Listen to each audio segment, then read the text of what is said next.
More rhymes, more rhymes, more rhymes, more rhymes, more rhymes, more rhymes. I start my day at 6 o'clock in the AM, and I'm solitarily confined from the mayhem. Got the steamer on my face, knocks the liquor. The green keeps me clean, but I knew that I would get you, hit you, cleanse the body, and it's time for me to go on. Make sure I grab the mic so I can get my freaking flow on. Ain't got no guns, and I don't smoke the weed sack. I'm only rolling my good with my money clip and putting it back in my pocket and lock it so them fools trying to. Well, good evening, ladies and gentlemen. Good afternoon to some, and good morning to others around the world. I'm Dr. Odie Payne III, obstetrician gynecologist, and I happen to be the host of the A-Team broadcast. The A-Team is a group of medical people that come together to bring information to you, hopefully that you can use to improve your daily health for yourself and for your families. Joining me, of course, is our lovely co-host, Nurse Lacey. And hello, everyone.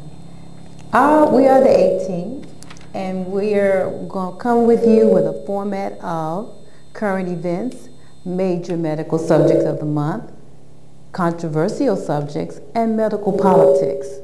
We would like for you to follow us on Facebook, Payne Center for Medicine and Music. Send your questions and comments to odie.payne76@gmail.com. Again, that's Odie, O-D-I-E, Payne, P-A-Y-N-E, 76@gmail.com. And welcome to the A-Team. Dr. Payne. Okay, Nurse Lacey. As usual, our program is stacked from bottom to top, so we're going to have to move right along. But, you know, no matter how well you structure a program, information in the medical world changes almost as we speak. And so therefore, I would be remiss if I didn't mention the fact that we have more information regarding that Zika virus that you've been hearing about. And the first thing I want to say is to calm people down, because people tend to get a little spastic and a little upset about what's taking over now. Well, we live in a world of viruses, and it just so happens the Zika virus is raising its ugly head at this point. And so I just want to bring up the fact that we now know that the Zika virus right here in the United States is in more than 30 states in this country alone. More than 30 states. And I think my last count was we have at least 10 cases right here in the state of Illinois where we're broadcasting from. So yes, the Zika virus is on the move, which means it becomes a problem. Now, most of these cases that are coming up are associated with people who are traveling, especially those travelers coming from places like South America and so forth and so on. And so there's no concern about an epidemic right here in the States, but nevertheless, we need to be on the case in terms of fighting this new situation. And I say new situation because we have now established the fact that not only is there a concern regarding the effect on the fetus, newborns. In other words, you've heard about babies being born with a small head or microcephaly, and very often along with that comes brain damaged babies. Well, we now know that to be an absolute fact. And it's not a situation that necessarily occurs at the end of the pregnancy, but very much at the very beginning of the pregnancy. So that raises another flag that says we've got to do screening to make sure people aren't infected prior to them having sexual contacts with their mates, and so forth and so on. So stay tuned to the fact that you may see some activity coming through your local public health units talking about early screening mothers for an additional bug, and here again it's the Zika virus that we're talking about.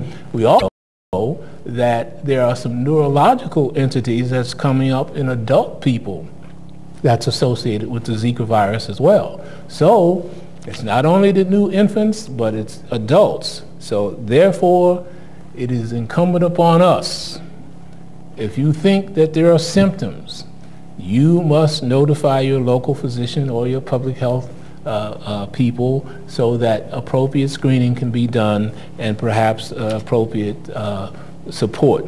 Now, when we say support, no, we don't have all the medications available now, which again, I, along with others, want to thank the current administration, the Obama administration, for having several $billion placed in the hands of Congress for additional research against the Zika virus. Research for that and research for medications that may help us with this issue.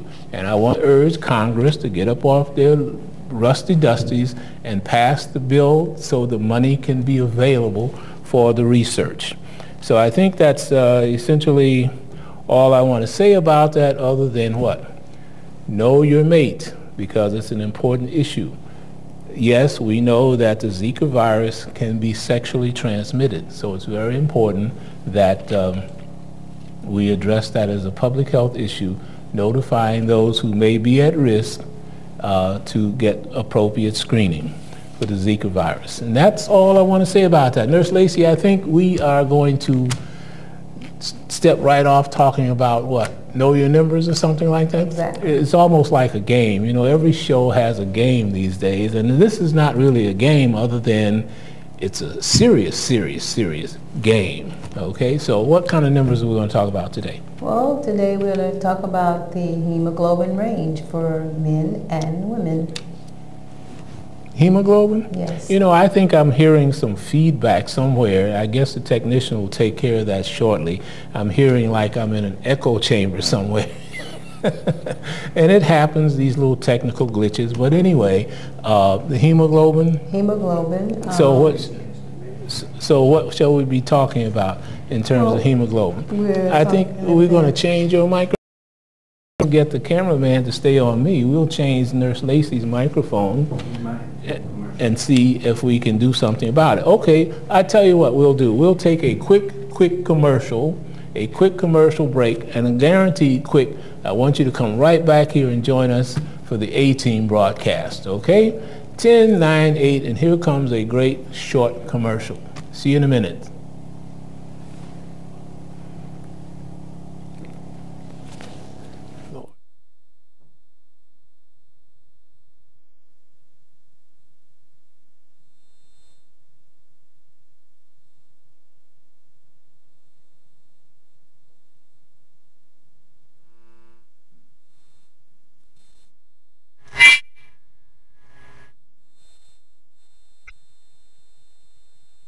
That other objects, places, and even people exist.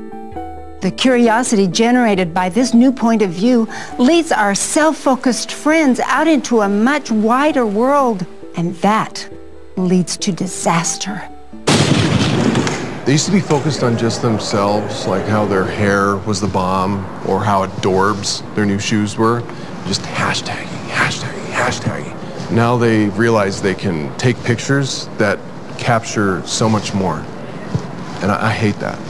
Given their propensity to compare, compete, and outdo each other, selfie sticks in the hands of these vainglorious Van Goghs are growing in size, doubling and tripling in length.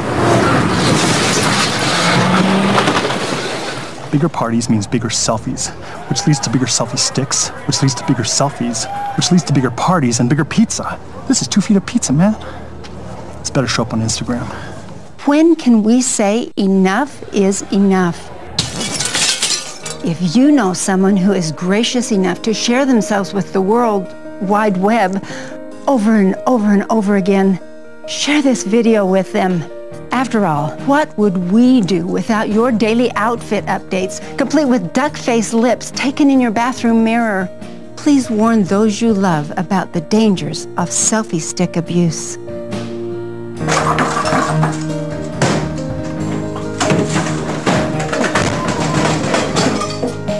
Pizza Hut is a supporter of those suffering from selfie stick abuse. Please selfie responsibly.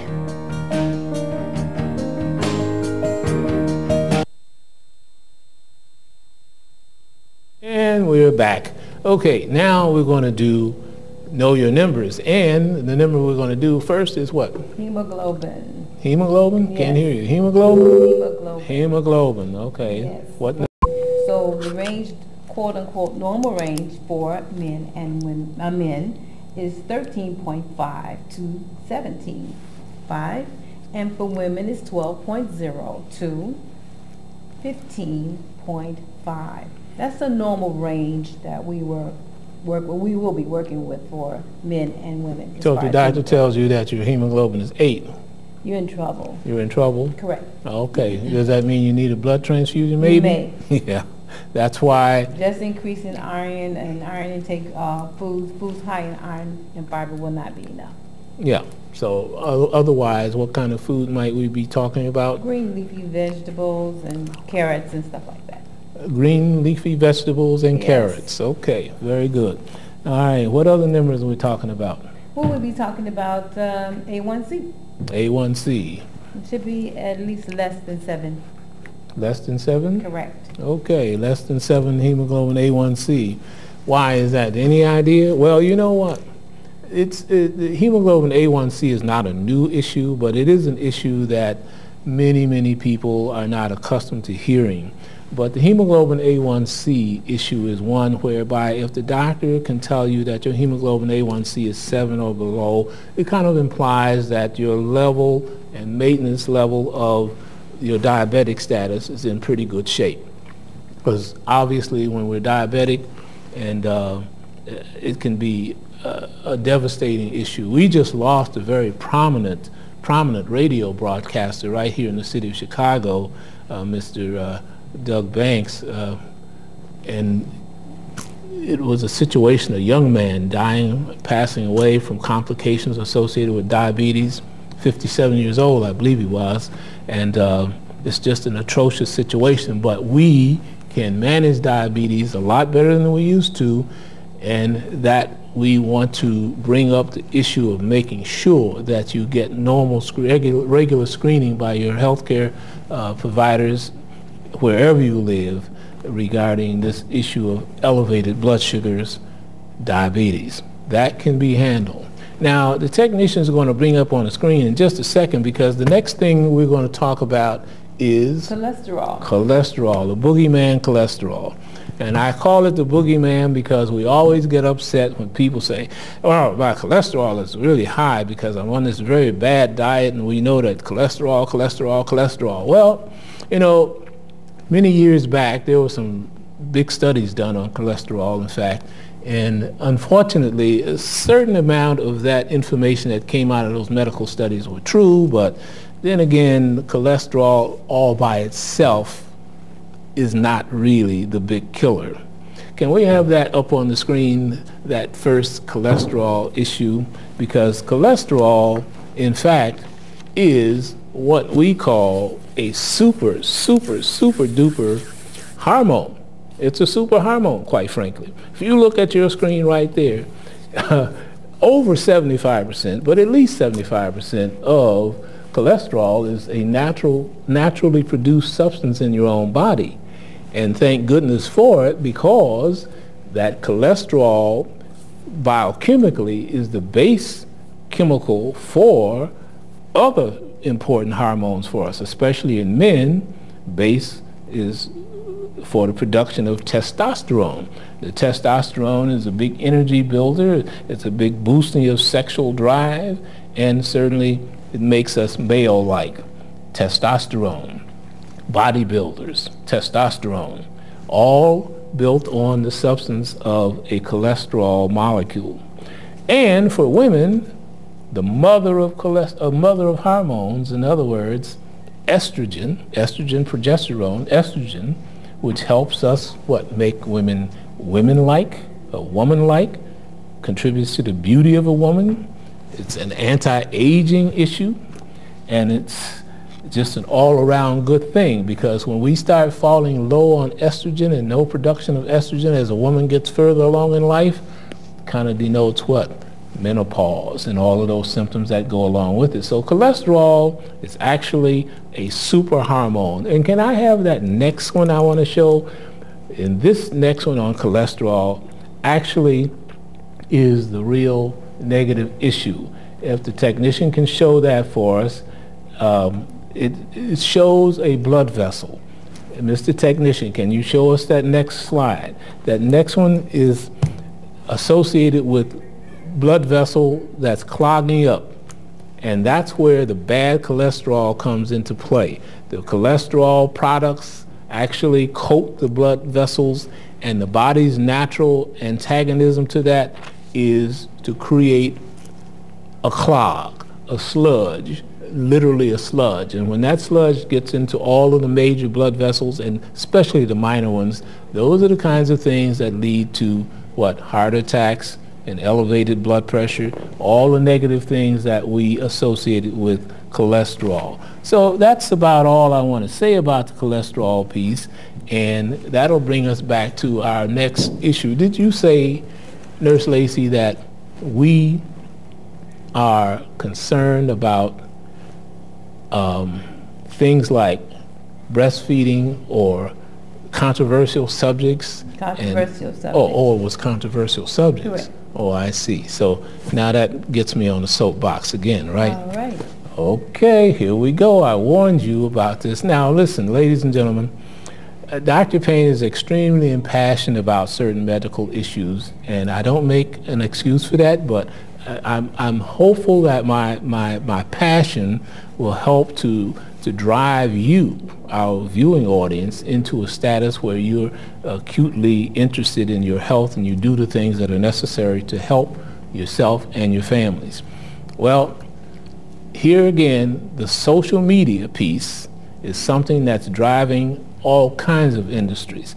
And one of the things that I picked up recently in the social media, unfortunately, was this issue about breastfeeding and black women not breastfeeding. Actually, the implication is that black women do not breastfeed. And so therefore, this particular site, and you can go see it for yourself, just pull it up, is implying that black women do not breastfeed, so therefore it's important for them to put on this expose of black women breastfeeding, one after another after another. And there are at least 20 or 30 images up on the internet with black women breastfeeding. Well, I take issue to it because, you see, breastfeeding, in my view, is almost sacred. It's one of those things that our makers have made available to us so that we could give a nurturing substance to our newborns, just like a lot of other animals. So therefore, breastfeeding is not ethnically driven. All women breastfeed at some point. And African American women have been breastfeeding since time immemorial. I mean, black women, is this right, Nurse Lacey? Black women have actually not only breastfed their own children out of necessity, but breastfed other ethnics. Is that right? That's right. Pardon me. Actually, you have wet mothers. Even in Scandinavia, they have women who are called or participate as a breastfeeding individual, and they call them wet mothers. So a person in Scandinavia may breastfeed her neighbor's child, or another child that is in need of breastfeeding because the mom is unable to breastfeed for whatever reason. So they're wet mothers, and they breastfeed their children and they breastfeed other children. And in the native, like in Africa and other countries, they breastfeed their children. And those third world countries, they're breastfeeding out of necessity because of the lack of nutritional availability. Yeah. So they breastfeed. Yeah. And so, you know. And it is the natural. It's a natural form of milk for the baby or infant. Right. And you know what? I know I'm going to catch a lot of heat for it, but you know, I've taken a stance on this because to have a Black Week, breastfeeding week for black women, that's absolutely asinine. That's as bad as having Black HIV/AIDS Day. What does that mean? I mean, are you trying to imply that the only way you can energize African American people to engage in health issues is to make a special day for them?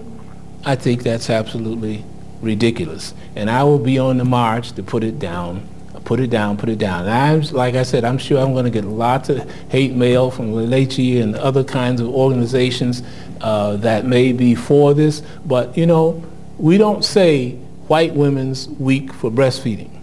We don't say Filipinos week for breastfeeding. We don't say Hispanic week for breastfeeding. That's absolutely asinine.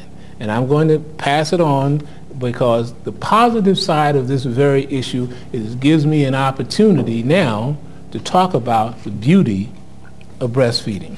And I'm going to do just that. You know, breastfeeding, as we know, and I've said, is almost sacred. And every mammal, primates in particular, breastfeed their newborns. We just happen to be the only mammal that continues to breastfeed way beyond the first few months of the newborn coming on board. And I think Nurse Lacey has a real angst about mothers who want to breastfeed way down the you know, 3 and 4 and 5 years old. Exactly. Well, I'll give you an opportunity to express yourself on that if you want to, Nurse Lacey. I'm not going to do it. She has a real angst about that, but there's a certain beauty in that, I suspect. I do not think so.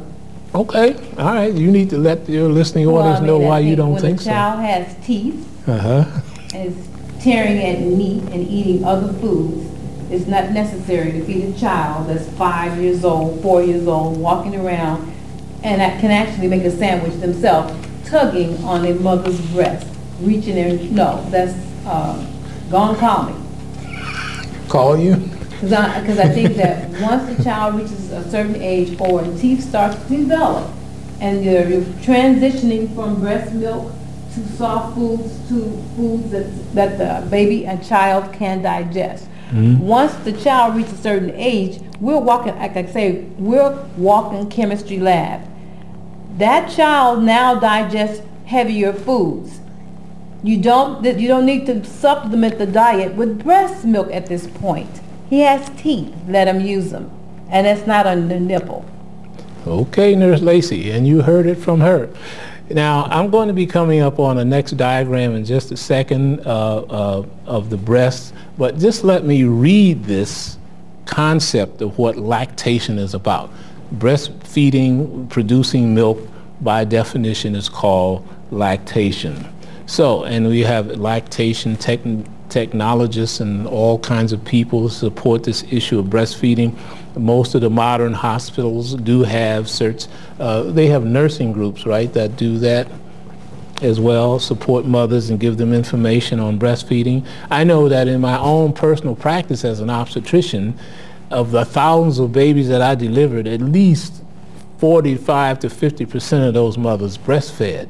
So I know the breastfeeding issue is an extremely important experience for most mothers, and it's perhaps one of the best experiences that the baby can have. But at any rate, lactation, the secretion and yielding of milk by females after giving birth.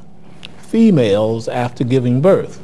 The milk is produced by the mammary gland, which are contained within the breast itself. So now, if the technician can bring up that first image for me, I just want to point out a couple of structural things, and that is an image of the female breast. The female breast is composed of fatty tissue, lobes and lobules, and so forth and so on. Lots of cellular structures that do work. And it's called a mammary gland, just like it is on other animals. And what is meant by a gland is a structure that produces something. Sweat glands produce sweat. Lacrimal glands produce tears for your eyes, and so forth and so on. So the breast, as a gland, produces a substance we call milk. Even though there's another name for the beginning of the milky products, and maybe Nurse Lacey will mention that. But just looking at your screen, on the right of your screen, you see a structure known as the nipple. Right in front of you, the nipple. And around that nipple, the breast nipple, is a browner or a darker complected structure known as the areola. And inside the breast It's composed of a lot of fatty tissue, glandular structures, and all kinds of cells that do work. And to make a point for the breastfeeding piece is up the top of your screen you see a structure pointing to a structure called ducts. Now those ducts lead down into smaller and smaller units from the lobes down to the lobules where the real work is done. Now I need that next structure, breast number 2, to show us where I'm talking about, where the real work is being done. Can I have that next structure up there? The next structure is going to demonstrate right there where the lobules are. This is where the real work of the breast is being done. Deep down in the small lobules, all of those cellular structures, as you see, looks like little cubes. Those structures produce milk. And from those milk-producing structures, the milk travels through those tubules that we mentioned right out into the breast nipple. And that's where the concept of feeding is going to become crucial. And I think Nurse Lacey is going to go into some of that with us. Nurse Lacey, shall we do that now or shall we come back from a commercial? I think we'll do another short commercial because we want to make sure that we give out enough information to get a real understanding the importance of breastfeeding and how beneficial it is to the newborn. But you know, before we do that, and I always do that to you, okay, so I'll give a technician enough time to get that commercial ready because it's a very short commercial. Breast milk. Why should we even bother with the breast milk piece? Well, breast milk is perhaps one of the most valuable substances that we can produce as a human being because it has literally all of the nutritional valuable things that the newborn needs. What do I mean by that? Well, I guess, well, did I say value? Did I use that word? Oh, I must have been thinking free. Oh, yeah. Breast milk, generally speaking, is free. So therefore, no cost factor, right? And some people say, oh, Dr. Payne, that seems like a non-issue. Well, in certain areas of the earth where money is short, employment is almost non-existent, breastfeeding is crucial.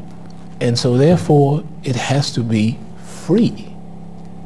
The only thing you want to do is make sure the mother is in a good state of health, but otherwise you can't beat that bargain because breastfeeding is free, right? And now another issue is that what? Babies, when they're born, they generally don't have a lot of fight up against infection. So therefore, a huge benefit for breastfeeding is what? The mother transfers a certain amount of her immunity right through the breast milk to the baby. So the baby, generally speaking, doesn't have a lot to worry about for the first 2 to 3 months of life if it breastfeeds, because the mother is giving some of that directly to them, almost like instantaneous immunization. Exactly. And that's a beautiful thing, right? Exactly. Now, there's a controversial issue here because some people say, some researchers have kind of postulated that babies who are breastfed are smarter. Now, I can't back that up with any, I literally can't back that up with any scientific information, but there are some researchers that have proposed that smarter. Smarter? I was breastfed. Oh my goodness, I guess, enough said on that. Enough said on that. Were you breastfed, Dr. Payne? I think I was, in fact. Well, you might be smarter too. I was just going to say that's probably why you couldn't figure it out because you weren't breastfed. But since you were breastfed, you happen to be one of the smarter ones like myself. Well, I think we'll break for a quick commercial after that because I can't top that. Nurse Lacey's smart. It's a technician. It's on you.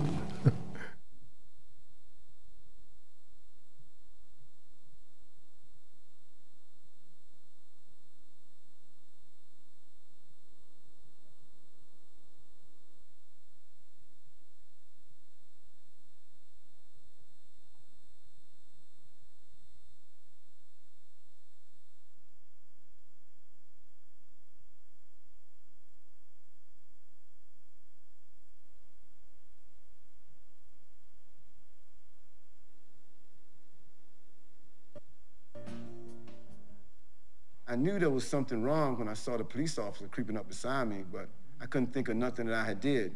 So, you know, and as I continue to walk, and I see them coming beside me, we don't smoke marijuana. The police are thinking we criminals, and that's not true. It's wrong to judge anybody by their skin tone. Because you're a police officer, it doesn't mean you can abuse anybody you want. I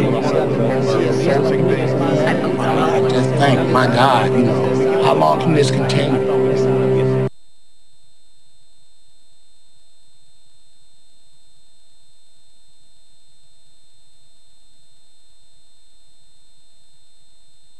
Gentlemen, we've got 4 events here. Basketball, foot race, quiz, and a spelling bee. Whoever has the most points at the end comes out on top. Let's go.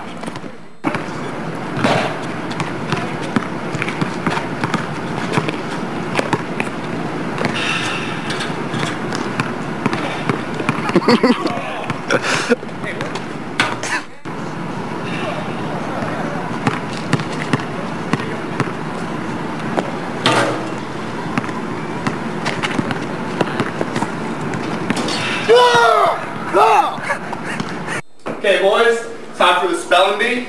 Your word, anti-disestablishmentarianism. Boom, got it.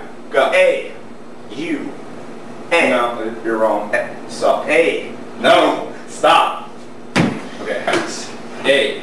N-T-I-D-I-S-E-S-T-A-B-L-I-S-H M-E-N-T-A-R-I-A-N-I-S-M. Winner! Winner! Box, set, go!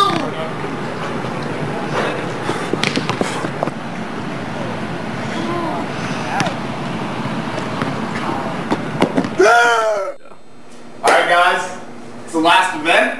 Score 2-1. You need this to tie.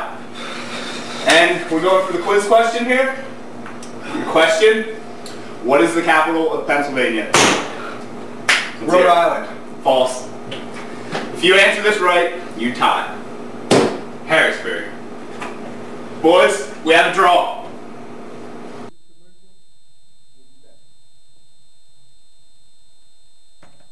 Check out this new song.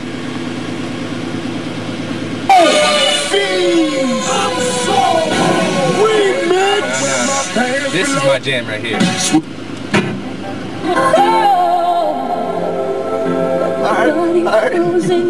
If I just listen to it right outside the window. Get down with this.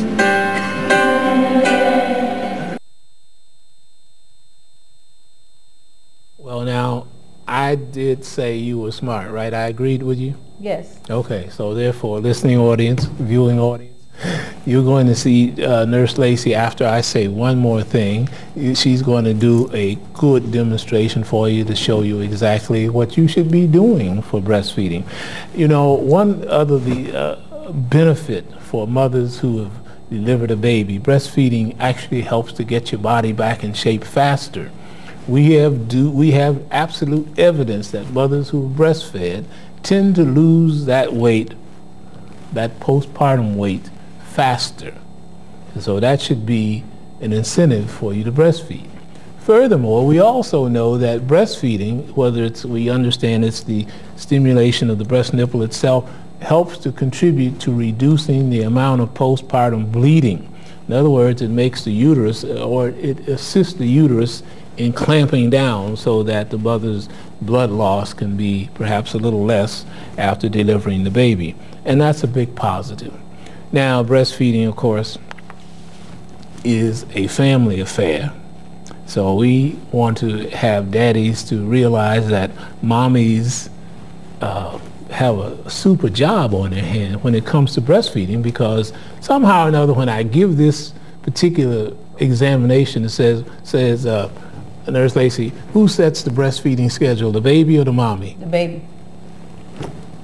And see, sometimes that gets in daddy's way. Well, daddy, you have to support mommy, okay? Support mommy, because baby, when it's time to eat, baby says it's time to eat, and it's not going to wait. So, Nurse Lacey, why don't you show us what mommies should be concerned about in terms of their techniques for breastfeeding? Okay, well, I'd like to start out with first that breastfeeding is a skill learned by both mother and baby, which requires time and patience. Secondly, breast size and nipple has nothing to do with the success of breastfeeding. So, because breast size is a inherited trait. Okay, and with babies, like I said, breastfeeding is a supply and demand situation and function. Okay, and the question that mothers usually ask is when do I start breastfeeding? And that's immediately after birth. You can start breastfeeding because the baby is alert and active at that time. So you can start immediately after birth for breastfeeding.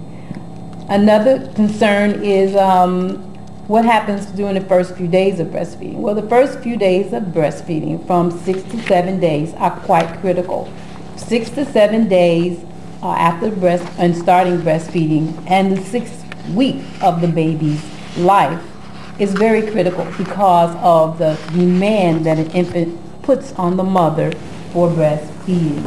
A question is asked, how often do I feed? Well, with breastfeeding moms, you will be feeding 8 to 12 times in a 24-hour period, and that's a lot. Because the next question is, how long do I breastfeed to make sure my infant is receiving enough milk?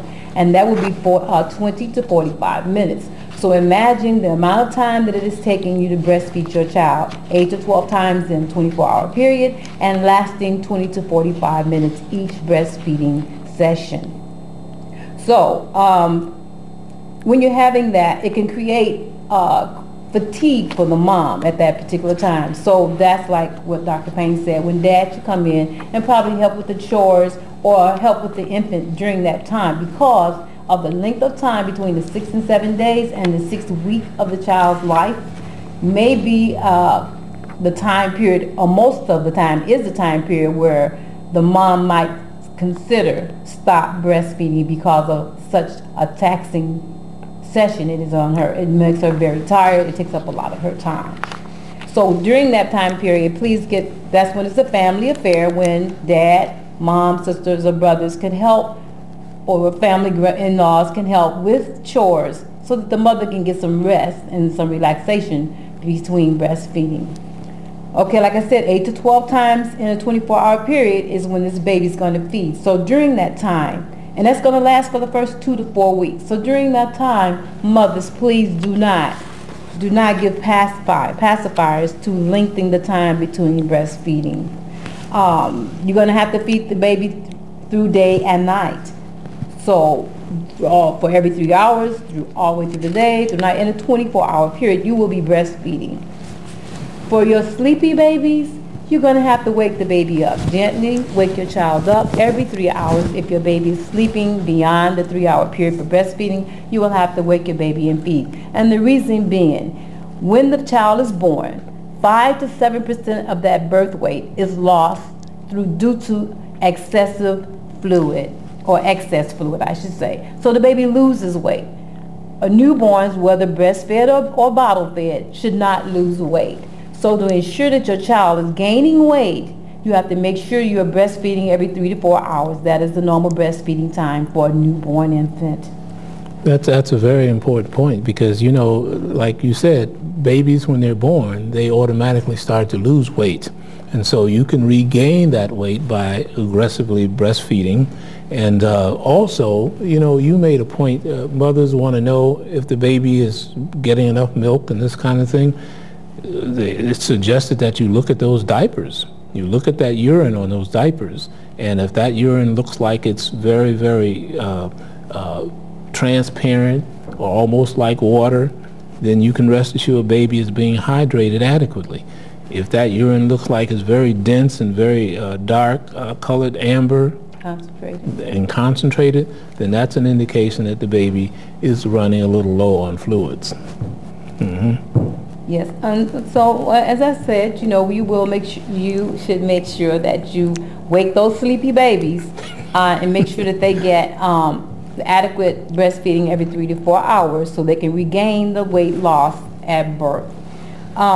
Crying is a late sign of hunger, And it can also cause difficulty with breastfeeding because the baby is frustrated, he's screaming, he's crying, it's hard to get the baby to latch on. I will discuss what latching on is. And it's difficult for mom to relax herself to get her baby to feed. So what you do is look for cues for feeding. That's mouthing, the baby smacking its lips or its mouth, or rooting, which means they're looking as if in a sniffing motion to look for the breast, or if they're suckling. Okay, like I said, and I said already that the feeding time is 20 to 45 minutes. Okay, whether they're breastfed or bottle fed, you want to make sure that they regain their lost weight, which is 5 to 7% of weight loss at birth due to excess fluid. Loss, yeah. Loss. I said weight loss, yes. Yeah. So we're going to move on to what latching on is. Latching on is the act or the process of the baby latching on to the nipple and getting as much of the areola, which is the area that Dr. Payne demonstrated in the illustration, which is the dark pigmentation around the nipple. That area are where the milk ducts are.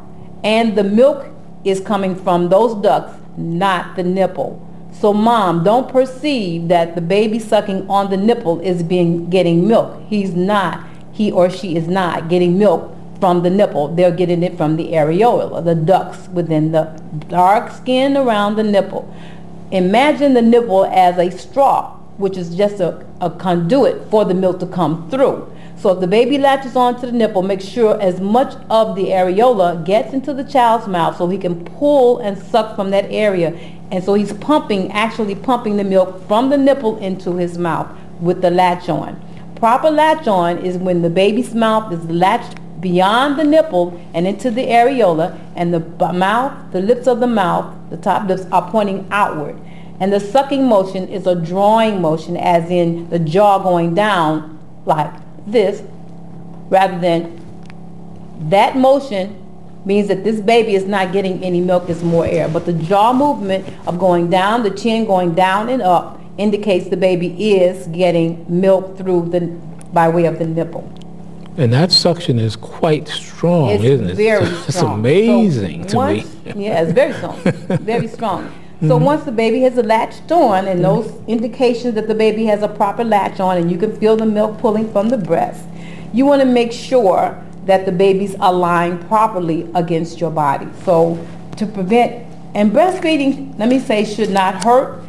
Initially, you should have some tenderness, but you should not have sore or reddened areas or bleeding or cracks on the nipples or the breast, because that is not normal. Let me at least give you, well, we won't go there. Let me go to taking the baby off the breast, like Dr. Payne said. The suction that is on the breast at the time of breastfeeding is so intense because this is the baby's lifeline. This is how he's going to live and continue to live because he's getting milk. This is how he's nurtured. So he's latching on for life. So in order for you to make sure you don't harm yourself and continue to breastfeed your baby without difficulty or pain, you have to break the suction. Proper suction breaking, and I'm going to use this little chocolate baby. Oh, you got some little people here? Oh my. You're going to take your baby finger and you're going to break the suction by inserting it into the side of the infant's mouth. You won't hurt the baby, but you have to break the suction. You have to put your finger in the side of the baby's mouth and break the suction, and then the baby will release and you can remove the baby from the breast. You never pull the child from the breast because the child is pulling, he's latched onto the nipple. You're pulling from the breast will cause pain and soreness to you, and may also cause cracks and reddening and very painful. You won't want to breastfeed your child because of the pain that it causes. So just for a little light moment, in other words, the baby is not giving up that breast milk voluntarily, Baby's right? not letting go, all right? For burping your baby, the proper, I have some tips, and this is kind of basic, and this information is basic. You can also always go to your primary pediatrician or care provider if you have questions further than what I'm illustrating right about now. When you're burping your baby, there are 3 common basic ways to breastfeed the baby. Using this infant here as an example, is the shoulder method. You would take your child, always supporting your baby's head, place the baby on your shoulder, and you will gently pet or rub the back of the child until it burps. Note, breastfeeding babies don't always need to burp. They don't take in as much air as a bottle-fed baby. So sometimes, or most times, breastfeeding babies don't need to be burped, but you always offer the opportunity for the child to burp. Starting with the shoulder, this is one way. And it's just light tapping, right? Because I hear some mothers want to beat the baby. No, you know that beating, but a light tapping, a light patting, and a light rubbing up and down the back of the child is one way. The second way to the second way to burp your baby would be to take the child in a sitting position. That means the baby is sitting on your lap with you always supporting the head and neck of the infant, and leaning the child forward. You would again gently press, pat in the back so the child can burp. The third and last one is lying the child on your lap with the head supported. Same method of just gently petting the child in the back or either rubbing softly against the back until the child burps. And that burps was let the air escape from the lungs. There are three positions that I want to talk about as far as breastfeeding: the side lying, the cradle, and the football hold. The side lying position is just simply where the mom is lying on her side, and you may use a pillow to support your baby, but make sure your child is in the side lying position, tummy to tummy, like so. Your back is supporting the baby's head, and aligning it in a straight line. Your baby should be tummy to tummy with mom, and his body should be in a straight line, and his face, if I can just kind of somewhat demonstrate, is on the nipple. And what I mean by that is his face is lined. He can breathe, mom. Although his nose seems to be right into the breast, the child can breathe. Do not concern yourself with that. He's closer to your breast this way. You always support the head with the hand, and you can take your other hand and lift the breast up to make sure the nipple is in the child's mouth and the areola. You can use these fingers like this and make sure you hold the breast that way in like a U position or a B position into the child's mouth, so the child gets most of the areola into the mouth, and he can breastfeed in that manner. You also is making sure the baby's in a straight line. The other position is called the cradle position. You take the child, and the child arm is under your arm, and you cradle your child like this. It's still tummy to tummy. The breast, you never put yourself over the breast. You bring the child to the breast. You never lean over and drop your nipple into the child's mouth. And you must always make sure that the child's mouth is open, wide, as in a yarn. Do not try to breastfeed with a child's mouth like this. This is too small. He's going to only latch onto the nipple, and you will not be getting any milk or very little milk at that point. So you want your baby's mouth to be wide, almost wide as a yawn, so that when you notice it, and in order to get that yawn, you work the baby's cheeks, you work around the chin until the child opens his mouth wide. At that point, hurry, because the window is very short. You have your nipple ready. You pull your baby to the breast, and the baby should latch on and start to suckle. The last hold will be, I'm going to use my little purple baby. It's called a football hold. And the football hold is where the baby is straddled the mother's arm, like so. Not a real football. And you grab, no, and you make sure you support the head and the neck of the child with your arm. Always. This way I like this hold for me, because you're gonna use, and you should use, both breasts at each feeding. So you can always align your baby tummy to tummy to the breast. You can support with the other hand, making sure the breast and nipple is in the baby's mouth and the areola is in the mouth. And with this football hold, you just simply switch without any effort to the other side and breastfeed from that area, keeping the baby aligned in a straight line. And it's very important that you keep the child aligned straight, tummy to tummy, for digestive purposes, and so that the baby can suckle as much as he can for nutrition. Now, finally, and now I'm going to go kind of quickly, you don't, with the sore nipples, and research has shown that the cause of sore nipples is due to improper positioning, which I just went through. Make sure the baby's mouth is open wide to yawn. You want to start with the, ensure that there's a proper release from the suction. I showed you how to break the suction. You want to express some milk after the breastfeeding so that that milk itself, with all the nutrients that Dr. Payne mentioned before, will help that breast not get air dried, and there's nutrients in that milk that helps the breast stay very intact for the next feeding. You do not wash or use oils or soaps on your breast. They are already natural. Just, if you want to wipe your breast, make sure it's just plain water. Do not use soaps or oils or creams on your breast. There's natural emollients in the milk from the feeding, that so you don't do. But wash your hands every time you do breastfeed, before you breastfeed. Okay. Make sure that the baby's not chewing or suck. These for the older babies and mothers that want to feed their babies past 2 and 3 years old. Make sure that the child's not chewing on your nipple with his teeth.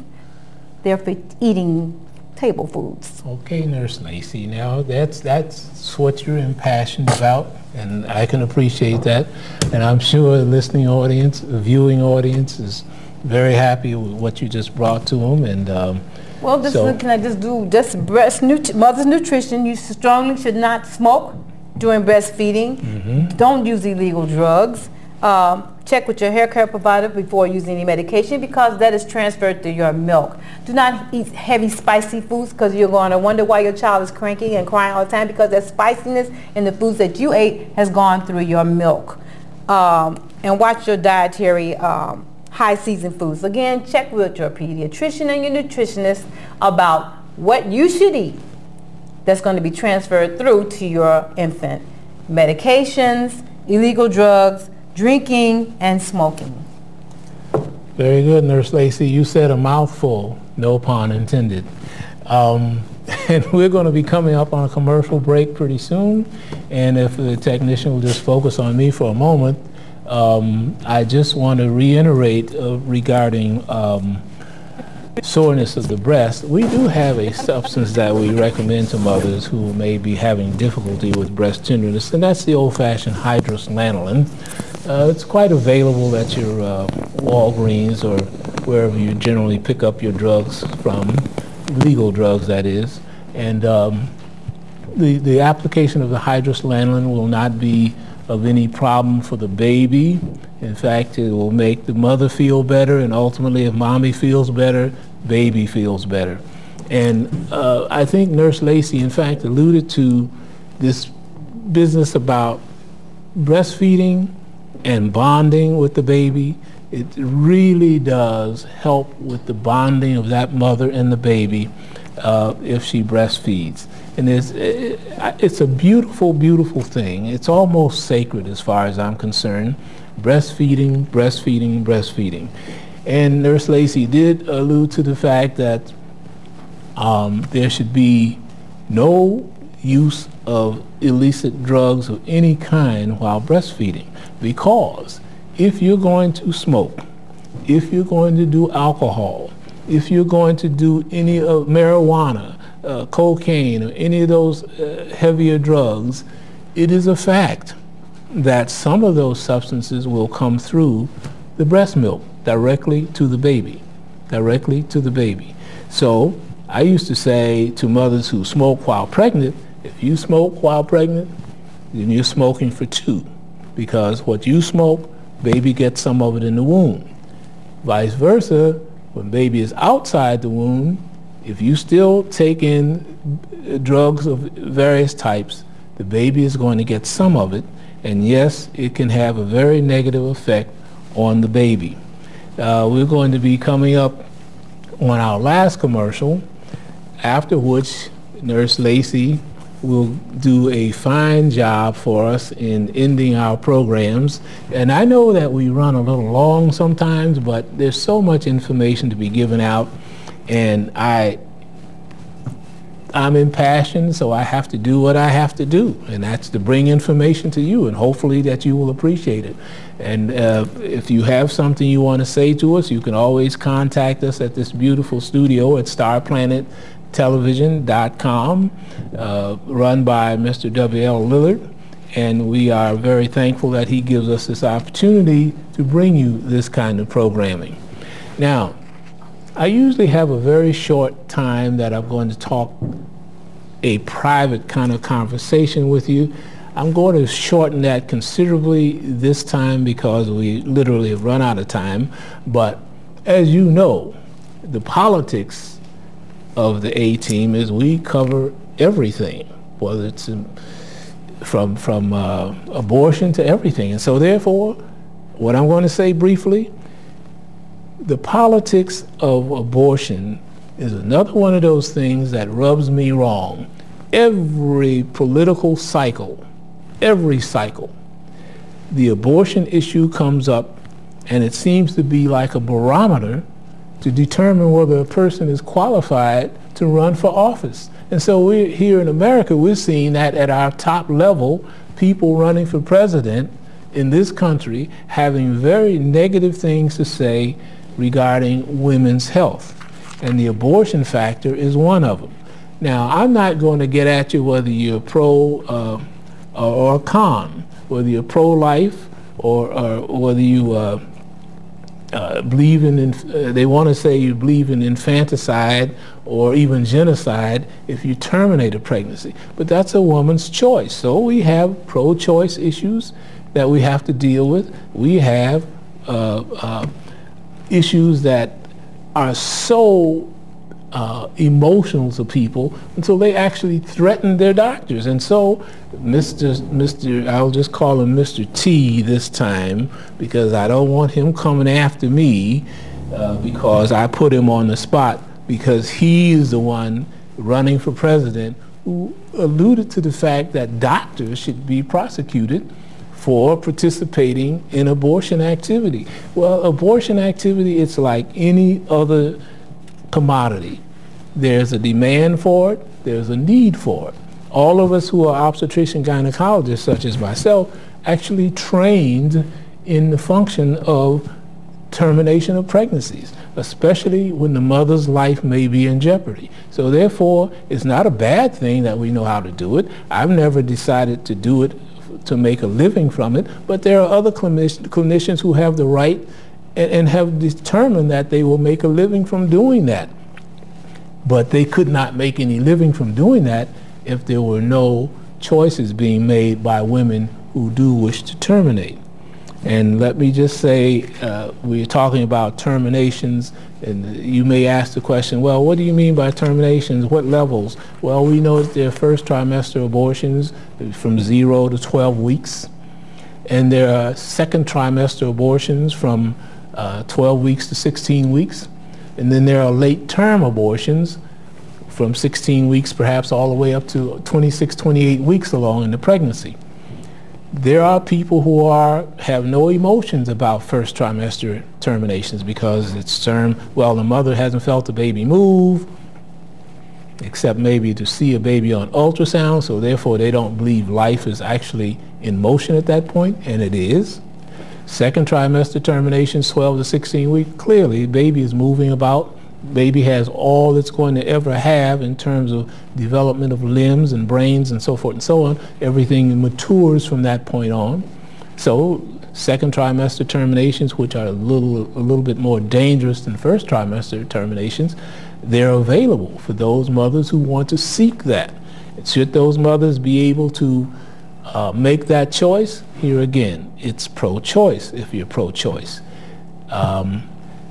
There are those politicians who don't believe mothers should have a choice, and so they believe mothers should be locked up and put away and penalized in some fashion.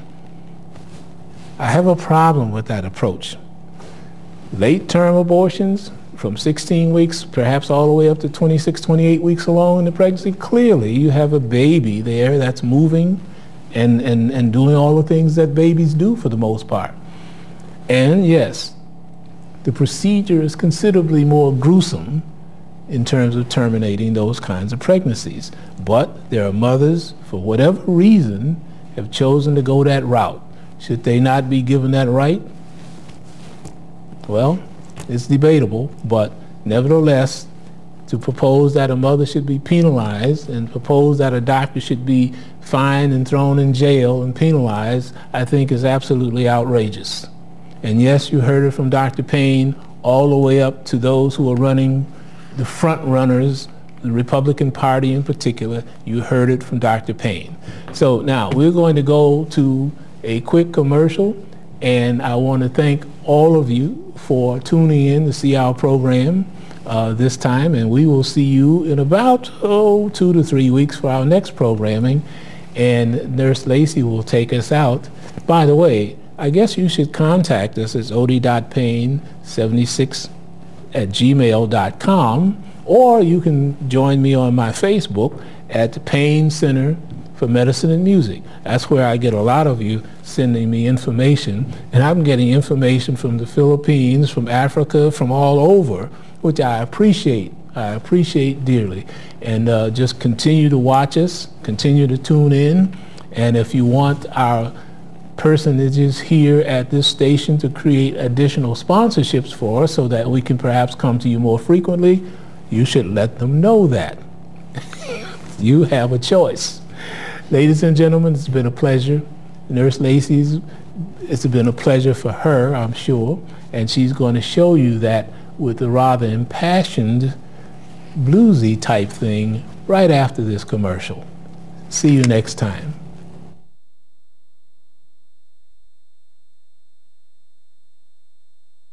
Every now and then I get that feeling, and I've got something I want to say. One of the great things about being a vegan is that the uniqueness of it. And I've got to say it my way. So gathered with me today are just a sampling of those vegans who have become loyal supporters of Soul Vegetarian. Welcome to Soul Vegetarian Restaurant. Golden's Tropical World.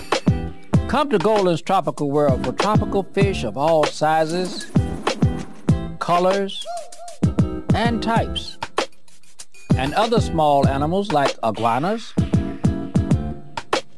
and birds from all over the world. There are beautiful tanks, pet supply needs, including dog and cat foods, and expert consultation. Check out Golden's Tropical World, 8611 South Ashland Avenue, Chicago, Illinois. Call ahead, 773-239-8809. Your pet shop.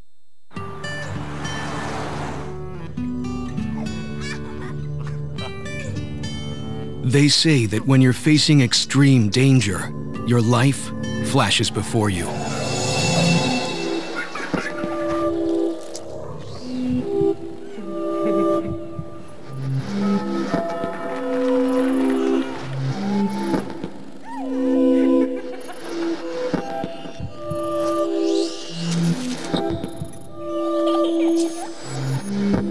If you think that's sad, consider facing it before you even have enough life to flash before your eyes. Car crashes are a leading killer of children 1 to 13. Deaths and injuries can be prevented by using the right car seat. Visit safercar.gov/the-right-seat to know what is appropriate for each age and size.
woman's only human. This you should understand. She's not just a plaything. She's flesh and blood, just like a man. If you wanna do right, all day, woman, you gotta be a do-right, all night man.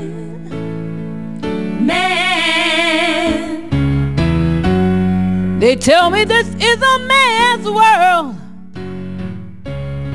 but you can't prove that by me. So long as we're together, baby, show some respect for me. 'Cause if you wanna do right all day, woman, you gotta be a do-right, all night man.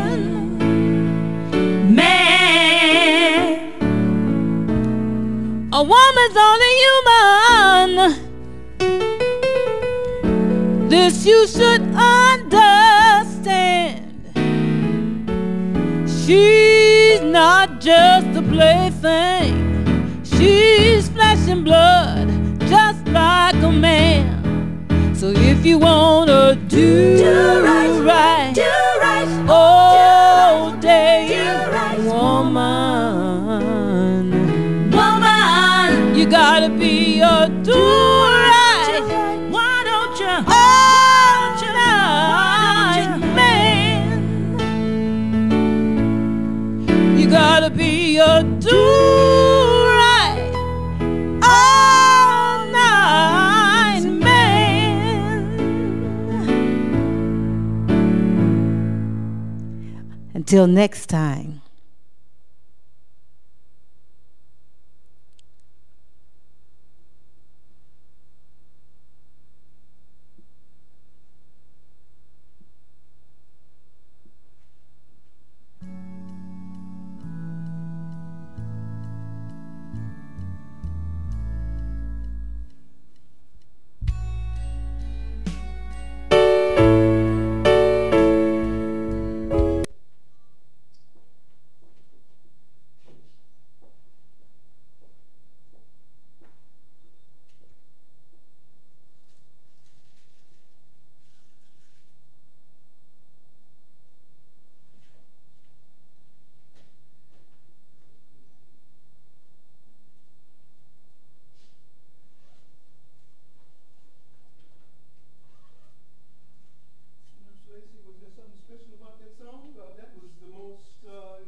to Straight Talk.